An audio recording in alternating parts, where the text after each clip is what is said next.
9 महीने बाद 11वें महीना, उसके बाद भी बोलूं। और 1 साल शादी का पूरा होता है। यहाँ अब घर में जो बुजुर्ग महिलाएं होती है ना, बुजुर्ग माताएं होती हैं, वो पल्लू ले लेती है, पर जगदम्बा इसको पल्लू लेने में ना जाने क्या होता। और फिर ये पल्लू कब रहती है? जब घर में कोई बुढ़ा बुढ़ी मरे ना, जब डोकरा डोकरी मरे न, कहीं बब्बा ने अम्मा गई, तब ये तब पल्लू, फिर इतना सारा पल्लू करे। और फिर जब रोए ऐसी धाड़ धाड़ के रोए कि लोगों को भी दर्द आए रे, कैसी रो रही बेचारी, कैसी रो रही।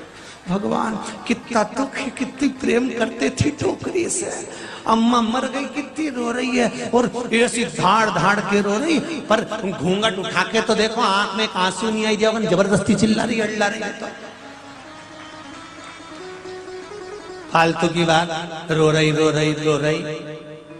जब अम्मा मरी तो सबसे पहले फाड़ फाड़ के आंख यही देख रही थी क्या क्या पहन के मरी। और पति से कह रही कान में है, कान में है। फिर पति बोला क्या करूं? तो इतने में इसने सोचा तुमसे कभी जिंदगी में कुछ नहीं बन सकता, तुम हटो पीछे।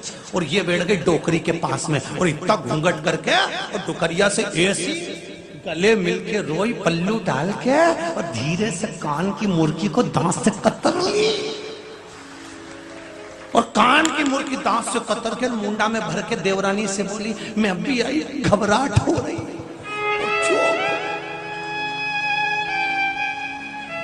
और मुर्गी ले जाई, अलमारी में धर दी, और अंदर से पीछे से कह रही ले जाओ। डोकरी भी ऊपर से देख के कह रही,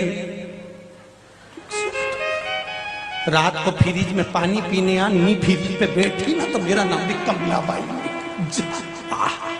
और जैसे ही उठी पानी पीने, और कमला बैठी बाल खोल के, जो बाल खोल के बैठी तो घबरा के अम्मा अम्मा। तो इतने पति बोला तुम्हारी अम्मा? नहीं तुम्हारी। कहाँ है? फ्रिज पे। तो अम्मा तो चली गई थी, वापिस आ गई। पति बोला सोने की मुर्गी तेरे पास ही, तेरे पास। अब उधर तुमने तो ली ली, रायसेन वालों नीनी। Introducing the GPS Map Camera. 100% get accurate photo. GPS Map Camera captures your photos and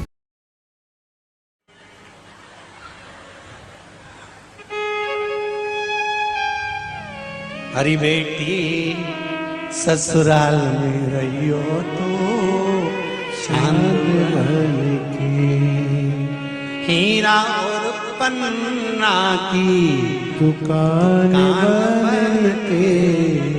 बेटी ससुराल में रहियो तो चांद बन के। सास ससुर जब भोजन पहियो, नित्य नित्य भोजन तबहियो। घर के बुजुर्ग जब भोजन करें, प्रेम से स्नेह से उनको भोजन कराना। ये पुराने समय में लोग कहते थे कि घर के लोग जब भोजन कर लें तब तुम भोजन करना। और आज के जमाने में बेटी की माँ बेटी को सीख देखकर भेजती है, तू तो अपने कमरे में ले जा, चुपचाप से चल जा, खा जा, तू काय को पूछ ले, चुपचाप से ले गए, खा गए। और पहले सीख देते थे कि घर में कोई भूखा ना रहे, सबको भोजन कराओ। कोई बाहर का भी आ जाए तो अतिथि देवो भव। कोई आया भोजन करो, भूखा मत भेजना। अन्नदान से बड़ा दुनिया में कोई दान नहीं है हमारा, जलदान से बड़ा दुनिया में कोई दान नहीं है। रायसेन के रोड पर, पूरी रोड पर कई दुकान वालों ने अपनी अपनी दुकान के सामने मटके रख दिए सबको पानी पीने के लिए। कितनी पब्लिक आ गई। ये लाखों जनता जब कथा सुनने के लिए आ रही तो इनके लिए कई व्यापारियों ने अपने अपनी दुकान के सामने मटके रख दिए।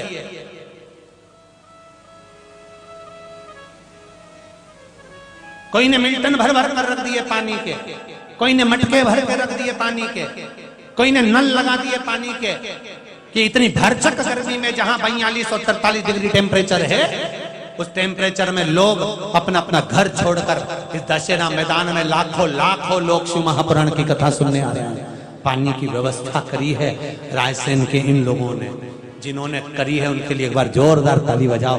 धन्य हैं आप। बार बार ये मौका नहीं मिलता। कई लोग हमने कल देखा, कई लोग कल वो शरबत बांट रहे थे, कोई रसना बांट रहा था, कोई दूध की कोल्ड ड्रिंक बांट रहा था। धन्य हैं ऐसे लोग। इतने अतिथियों को तुम्हारा सत्कार करने का मौका मिल रहा है। जिंदगी भर तो दुकान पर बैठकर कमाया है, पर शिव महापुराण के 7 दिन लगा कर देखना कि 3 महीने बाद भगवान कितना पूर्ण कर देता है, वो अंदाजा लगा कर देता।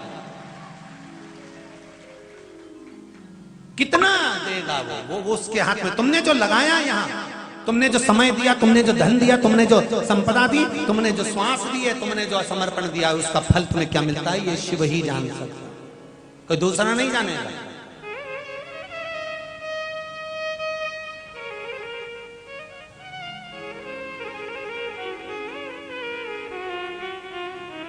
तीन घंटे आप लोग यहाँ बैठे हुए हो, आपने शंकर को ये 3 घंटा दिया है, खाली नहीं जाएगा।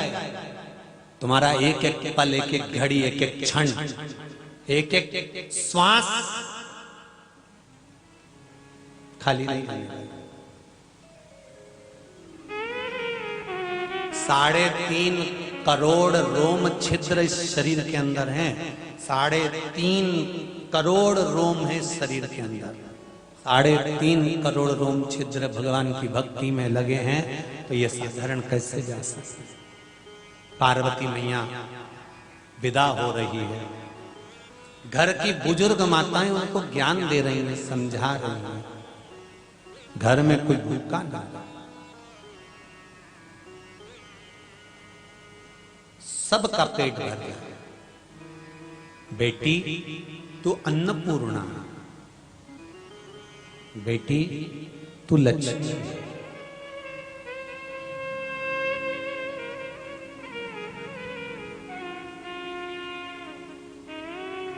एक निवेदन करूंगा, मायके से जो बेटी अपने ससुराल आती है, ससुराल में भी सास ससुर परिवार बुरा नहीं होता। बुरा होता तो तेरी शादी में अपने जेवर तोड़वा कर सास चढ़ावे में उसकी हैसियत नहीं थी तो भी मंगलसूत्र बनवा कर चढ़वा देती है।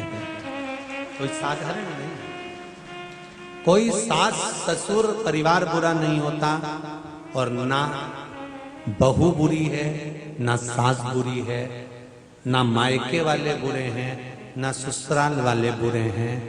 बुरा तो हमको परिवार के लोग जब लगते हैं जब हमारी बुद्धि में बुराई भरा जाती है, हमारी चित्त वृत्ति में जब अहंकार भर जाता है, अभिमान भर जाता है, अहम आ जाता है, तब हमें बुरा लगने लगता है।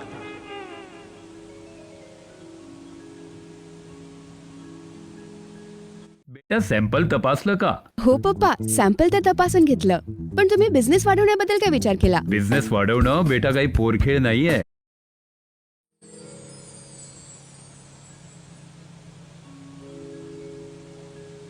कोई अच्छा करे उसके लिए अच्छा बोलो ना, क्या दिक्कत है बोलने में?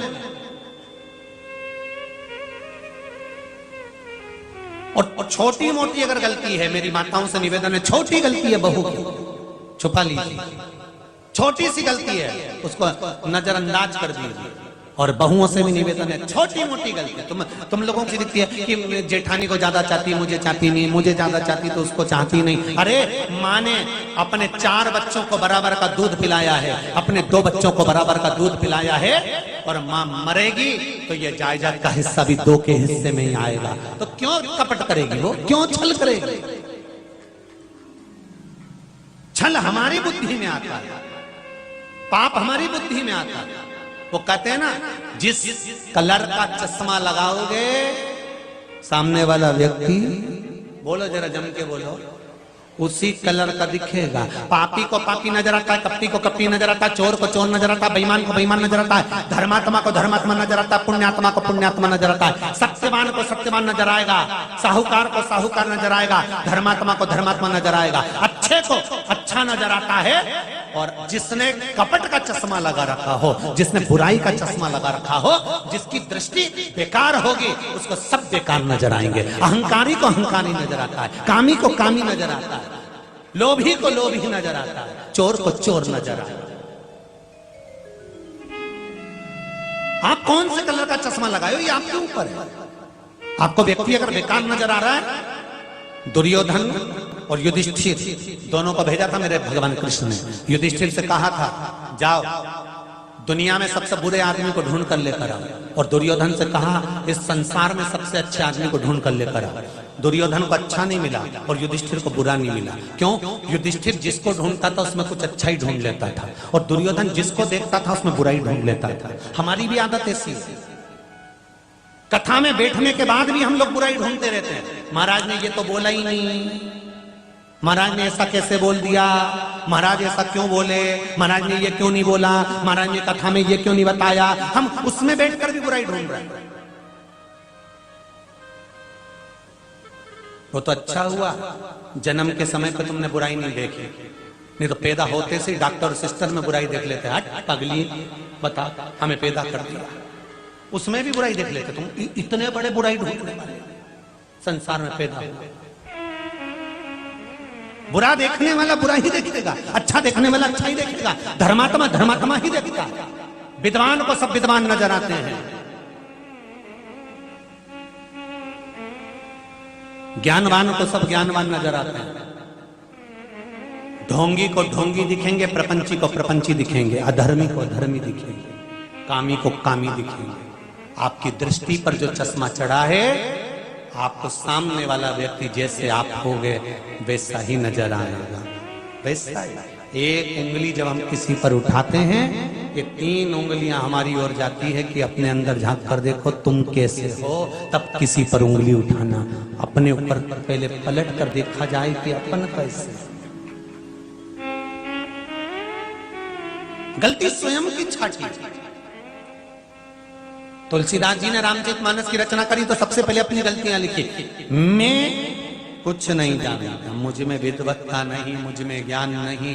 तुलसीदास जी लिखते हैं, मैं कुछ नहीं जानता, ये तो राम की कृपा से राम इस रामचरितमानस को लिखा रहे हैं, नहीं तो मेरी इस आयु में मैं कहां रामचरितमानस लिख सकता था।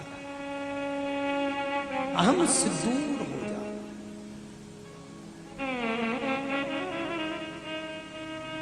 अहम से